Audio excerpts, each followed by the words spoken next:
السلام عليكم ورحمة الله وبركاته، متابعي قناة فيلوصوفيا.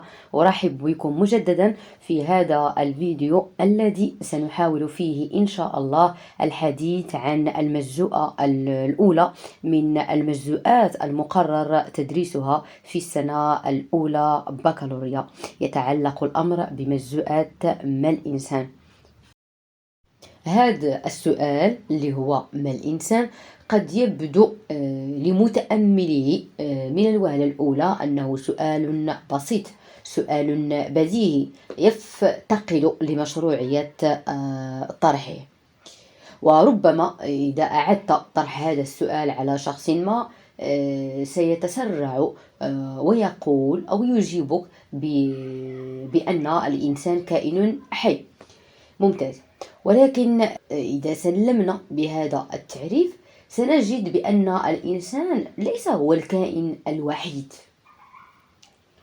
الذي يعتبر كائنا حيا، بل يشترك في هذه الصفة مع مجموعة من الكائنات الحية الأخرى. الحيوانات أيضا عبارة عن كائنات حية، النباتات أيضا عبارة عن كائنات حية إلى غير ذلك. وبالتالي هذا التعريف الإنسان كائن حي يعتبر تعريفا ناقصا. وربما إذا طرحت نفس السؤال على شخص ما سيضيف إلى التعريف السابق صفة معينة، سيقول مثلا بأن الإنسان كائن حي ميزه الله عز وجل عن باقي الكائنات الأخرى بنعمة العقل. جيد، ممتاز. إذن فلا أحد ينكر بأن العقل سمة وخاصية إنسانية، ولكن أيضا هذا التعريف لا يمكن أن نسلم به بشكل نهائي، لأن هذا الإنسان لديه مجموعة من الصفات والخصائص الأخرى. فمثلا عندما نقول بأن الإنسان كائن حي فهذا يحيلنا على أن هذا الإنسان لديه مجموعة من الحاجات البيولوجية التي تتوقف عليه حياته. مثلا فالإنسان بحاجة إلى التنفس، والإنسان بحاجة إلى الأكل، والإنسان بحاجة إلى الشرب، والإنسان بحاجة إلى النوم، إلى غير ذلك من الحاجات البيولوجية المشتركة بينه وبين باقي الكائنات الحية الأخرى. ولكن بالإضافة إلى الحاجة فإن الإنسان يتميز عن باقي الكائنات الأخرى بكونه لديه مجموعة من الرغبات التي لا تعد ولا تحصى، والتي يسعى جاهدا إلى تحقيقها. قد تسأل شخصا معينا إلى ماذا تهدف في الحياة، فيقول بأنني أهدف إلى أن أكون طبيبا في المستقبل، أن أكون أستاذا، أن أرغب في السفر، أرغب في أن أنجح، إلى غير ذلك من الرغبات. إذن هنا يتفوق الإنسان مرة أخرى بخاصية جديدة وهي الرغبة. ثم أيضا هذه الرغبات التي يسعى الإنسان إلى تحقيقها، الإنسان لا يعيش في الفضاء، بل ينتمي إلى ما يسمى بالمجتمع. هذا المجتمع الذي يعيش فيه الإنسان ويحاول أن يحقق فيه مجموعة من الرغبات، فيبني علاقات مختلفة مع أفراد هذا المجتمع أو ذاك والذين يتواصل معهم باستمرار. إذن من خلال هذه التحديدات كلها نجد بأن هناك اختلافا في الأجوبة، لا بل أكثر من ذلك. فإذا كان البعض قد يعطي جوابا على هذا السؤال من الإنسان فيجيبك بالقول بأن الإنسان كائن عاقل، فالبعض الآخر قد يقول بأن الإنسان كائن راغب، والبعض الآخر قد يركز على المجتمع فيقول بأن الإنسان كائن اجتماعي، والبعض الآخر قد يركز على اللغة فيعرف الإنسان بأنه إنسان ناطق.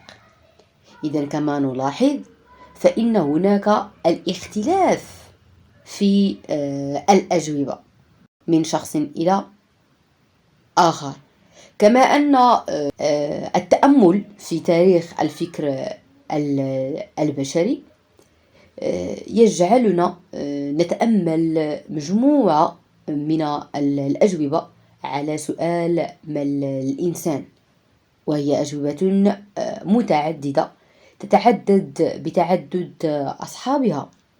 فجواب الفيلسوف ليس هو جواب العالم، ليس هو جواب رجل السياسة، ليس هو جواب رجل دين، وبالتالي فنحن أمام أجوبة متعددة. إذن كل هذا يوصلنا إلى استنتاج مفاده أن الإنسان في الفلسفة كائن متعدد الخصائص والأبعاد، فهو من جهة كائن عاقل، ومن جهة ثانية كائن راغب، ومن جهة ثالثة كائن ناطق، ومن جهة رابعة كائن اجتماعي. وتعدد هذه الأبعاد والخصائص هو الذي يضعنا أمام مجموعة من المفارقات. أولى هذه المفارقات تتمثل في أن الإنسان رغم كونه كائنا يتميز بالوعي، لكنه في نفس الوقت تتجاذبه ميولات لا واعية، أي أن هذا الإنسان في بعض الأحيان تصدر عنه بعض التصرفات اللا إرادية التلقائية التي لا يكون الإنسان في تلك اللحظة منتبها إلى نتائجها وعواقبها. إذن هذا فيما يتعلق بالمفارقة الأولى. بالنسبة للمفارقة الثانية، نجد أن الإنسان رغم كونه كائنا يعي رغباته، إلا أنه في المقابل نجد أن بعض تلك الرغبات تعكر صفو فكره وصفو حياته. ثم بالنسبة للمفارقة الثالثة تتمثل في أن الإنسان كائن لغوي ورمزي، يتمثل العالم بطريقة رمزية، بمعنى أن الإنسان يستعمل مجموعة من الرموز، مجموعة من العلامات التي يتواصل من خلالها مع الآخرين، ويستخدم هذه اللغة كوسيلة للتحكم والسيطرة. ولكن أين يكون الإشكال هنا؟ أن هذا الإنسان يخضع لسيطرة هذه اللغة، ويصبح خاضعا لمنظومة من الدلائل والعلامات والرموز التي لا تعد ولا تحصى. كما أننا أيضا عندما نتحدث عن الإنسان ككائن اجتماعي، صحيح أننا نجده ينتمي إلى المجتمع، ينشئ مجموعة من الأنظمة السياسية، ويعتمد أجهزة إيديولوجية للمراقبة والعقاب، ولكن سرعان ما يصبح هذا الإنسان الضحية الأولى لتلك الأنظمة والأجهزة.